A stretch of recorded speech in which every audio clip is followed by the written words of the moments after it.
Bismillahirrahmanirrahim. Assalamualaikum warahmatullahi wabarakatuh. Selamat berjumpa anak-anakku. Saya Ibu Ida Ramdayanti. Ibu akan menyampaikan materi pembelajaran fisika untuk kelas 11, di mana untuk materi pada pertemuan kali ini, Ibu akan menyampaikan tentang dinamika rotasi dan kesetimbangan benda tegar. Adapun anak-anak, untuk mengetahui lebih dalam apa itu dinamika rotasi dan kesetimbangan benda tegar, mungkin kita akan melihat dulu yang dimaksud dengan dinamika rotasi itu sendiri apa, gitu kan ya. Jadi, dinamika rotasi itu adalah gerak rotasi atau gerak putar suatu benda pada porosnya, ya, atau yang memiliki sumbu putar. Nah, itu yang dimaksud dengan dinamika rotasi. Jadi ada kata dinamika, ada kata rotasi.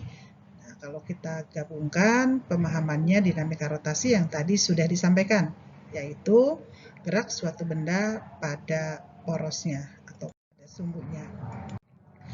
Adapun anak-anak, di dalam gerak rotasi itu ada beberapa hal yang harus kalian dapatkan informasi tentang gerak rotasi yang berhubungan dengan kesetimbangan benda tegar ini.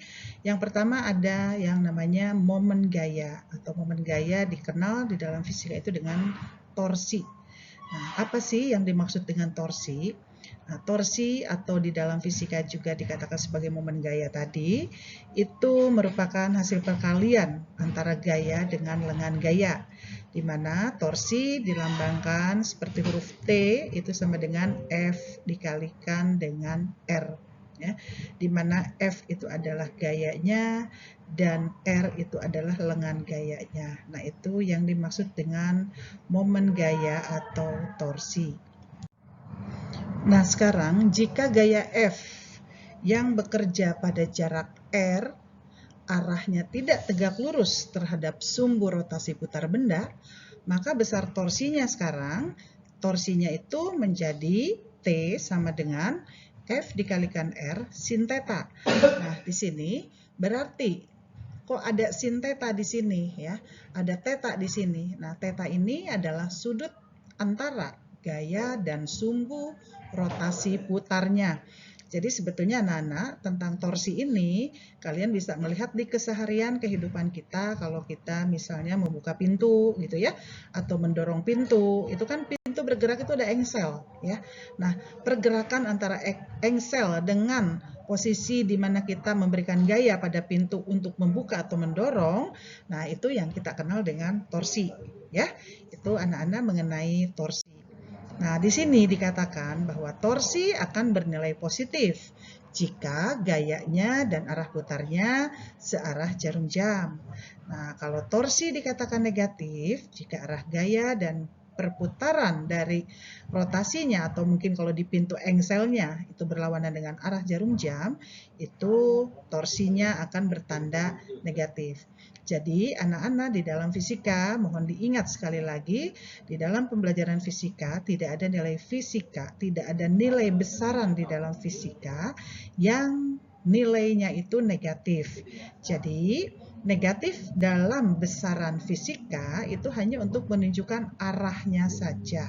Ya, jadi kalau kita bergerak, berjalan misalnya berlawanan arah jarum jam, mungkin nanti torsi yang dihasilkan nilainya itu akan ada tanda negatifnya. Nah, jadi tidak ada ya anak-anak nilai di dalam besaran fisika itu yang negatif. Negatif hanya untuk menunjukkan arahnya saja, ya.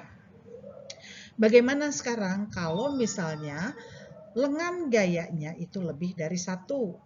Maka kan otomatis gayanya pun akan lebih dari 1. Nah, kalau dia lebih dari 1 seperti yang ada pada slide ini, maka berapa sekarang torsinya? Torsinya itu adalah sigma. Sigma ini artinya jumlah. Sigma F I dikalikan dengan RI. Jadi di sini kalau misalnya sekarang ada 3, berarti nanti akan F1, R1, F2, R2, F3, R3. Nah, ini untuk tanda.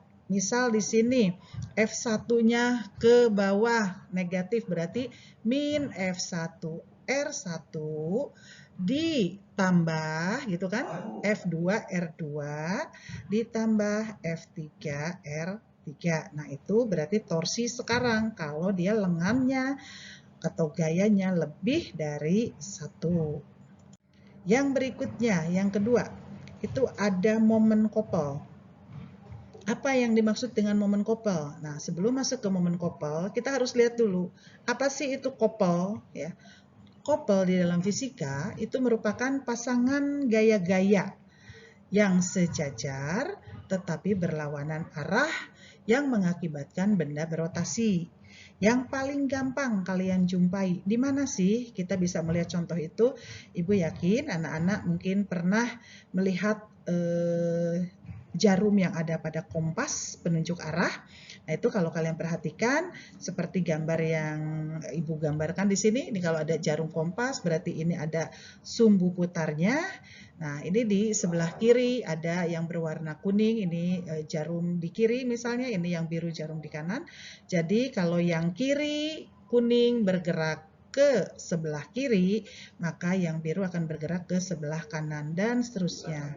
Nah, ini kalau kalian perhatikan di sini, couple itu terdiri atas dua buah gaya sebesar F yang dipisahkan oleh jarak tegak lurus garis kerja kedua gaya atau disimbolkan dengan D.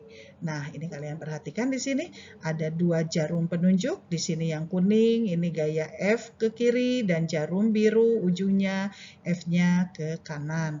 Nah, kalau kita lihat ujung kuning dan ujung biru ini berarti ada jarak di antara kedua gaya ini. Nah, jaraknya ini disimbolkan dengan D kecil. Ya, ini yang dimaksud dengan couple, ya. Nah, sekarang momen couple-nya itu sendiri apa? Momen couple dikatakan besarnya couple dinyatakan dalam momen couple, di mana momen couple didefinisikan sebagai perkalian antara gaya F dengan jarak kedua gaya atau yang tadi D itu ya, yang ujung jarum biru dan ujung jarum kuning. Nah, maka momen couple disimbolkannya dengan M besar itu sama dengan F dikali D.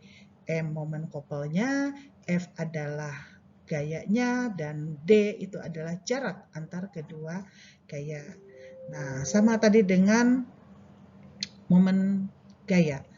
Gimana kalau misalnya ternyata gayanya itu lebih dari 1? Maka seperti biasa, sama dengan momen gaya. Hanya di sini dengan M. M sama dengan momen couple sama dengan sigma. Jumlah dari gaya I dikalikan dengan DI. Ya, FI, DI. Jangan lupa sigma kalau dia lebih dari 1. Nah, momen couple akan positif dan negatif itu tergantung dari si arah putar dan arah gayanya. Sama, couple positif searah jarum jam, momen couple negatif berlawanan arah jarum jam. Ya, itu. Kemudian anak-anak, yang ketiga ini ada yang namanya momen inersia. Apa sih itu momen inersia? Ya, momen inersia yang akan kita pelajari itu ada 3. Yang pertama yaitu momen inersia partikel. Ya, apa yang dimaksud dengan momen inersia? Ya, momen inersia sebuah partikel yang bermassa m yang melakukan gerak rotasi atau gerak orbital pada jari-jari lintasan R. Nah, kalian perhatikan gambarnya di sini ya. Jadi di sini ada bentuk lingkaran yang putus-putus, kemudian di lingkaran itu ada titik pusat lingkaran. Nah, kalau kita tarik garis ke permukaan lingkaran dan kita menyimpan satu benda di sini, partikel, ya, satu partikel, di mana kalau Ibu mengatakan benda berarti dia memiliki massa. Nah, sekarang kalau misalnya kita perhatikan dari sumbu putar, ya, dari pusat lingkaran sampai ke partikel M ini ada satu jarak, ya, itu R. Kalau dalam lingkaran ini dikenal dengan jari-jari, ya, jari-jari. Maka kalau benda ini bergerak searah jarum jam, partikel ini bergerak searah jarum jam, maka dia akan bergerak sesuai dengan lintasan lingkaran ini, ya, dengan satu gaya. Otomatis ya akan ada gaya yang bekerja pada partikel ini bergerak berputar searah jarum jam, maka kita katakan bahwa momen inersia dari partikel M ini didapatkan persamaan I sama dengan mr kuadrat. I sebagai momen inersianya, kemudian M massa dari partikelnya, satuannya kilogram, dan R itu adalah jari-jari lintasan yang dilalui oleh partikel tersebut. Ya, jadi momen inersia dari partikel itu adalah I sama dengan mr kuadrat. Nah sekarang apa sih hubungan langsung antara percepatan sudut alfa dengan torsi yang T? Gitu ya. Maka diberikan persamaannya bahwa torsi itu sama dengan I dikalikan alfa. Torsi atau momen gaya sama dengan momen inersia dikalikan dengan percepatan sudut. Ya, ini adalah hubungan langsung antara percepatan sudut dengan torsi. Ya. Yang kedua, anak-anak, ada momen inersia benda tegar. Ya. Momen inersia benda tegar. Ya. Apa dulu sekarang yang dimaksud dengan benda tegar? Benda tegar itu adalah benda yang tidak mengalami perubahan bentuk atau volume akibat bekerjanya gaya pada benda tersebut. Misalnya sekarang ada batang silinder atau batang besi. Itu adalah benda yang tidak akan mengalami perubahan bentuk atau volume apabila diberikan gaya pada benda tersebut. Nah, itulah yang dikatakan dengan benda tegar. Nah, sekarang di sini ada tabel ya, tabel dari beberapa benda tegar dan kita bisa mengetahui berapa sih besarnya momen inersia dari benda-benda tegar tersebut. Nah, benda-benda tegar tersebut kita ambil salah satu contohnya, misalnya di sini ya. Misalnya kita ambil contoh di sini adalah batang homogen. Nah, batang homogen misal apa ya? Kita ambil contohnya ballpoint lah ya. Ballpoint biasanya kalau kalian sedang kurang nyaman, sedang belajar, kemudian kalian belajar sedang memikirkan sesuatu gitu ya. Nah, ini biasanya kan kalian memutar ya, memutar si bolpen tersebut ya. Memutar ya, diputar si bolpen tersebut. Diputar, kemudian kan pasti kalian memegang bolpennya itu di tengah-tengahnya ya.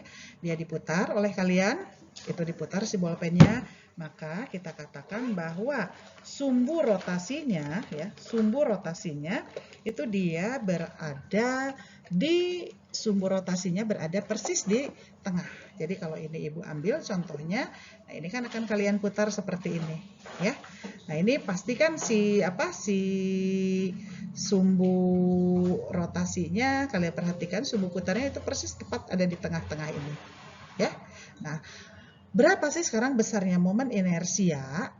Momen inersia pada batang homogen yang sumbu rotasinya tepat ada di tengah itu nilainya I sama dengan 1/12 ml kuadrat. Nah, mungkin tadi kamu melihat, Ibu tadi momen inersia partikel kan I sama dengan mr kuadrat. Kenapa di sini L bukan R? Anak-anak, kita bicara ini dengan batang homogen. Kalau dia batang homogen, berarti sekarang bukan jari-jari, bukan R, tapi panjang. Jadi momen inersianya dari batang homogen yang pusat rotasinya, sumbu rotasinya di tengah-tengah, maka I-nya sama dengan 1/12 ml kuadrat. Oke, nah di sini mungkin ada tabel yang bisa kalian lihat. Gimana kalau batang homogen tepat ada di ujungnya? Maka besar dari si momen inersianya itu adalah I sama dengan 1/3 ml kuadrat. Ya, nah ini bisa kalian lihat ada cincin tipis, ada silinder pejal, ya, di mana masing-masing ini memiliki I yang berbeda-beda, momen inersia yang berbeda-beda, ya. Nah ini, ya, ada 9 momen inersia pada benda tegar yang disampaikan di sini, ya. Itu mungkin anak-anak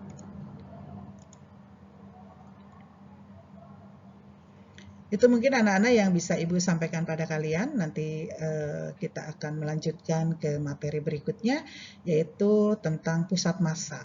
Ya, apa itu nanti pusat massa? Nanti kita akan bertemu lagi pada pembelajaran berikutnya. Terima kasih anak-anak sudah melihat dan sudah memperhatikan apa yang sudah Ibu sampaikan. Terima kasih. Wabillahi taufik wal hidayah. Wassalamualaikum warahmatullahi wabarakatuh.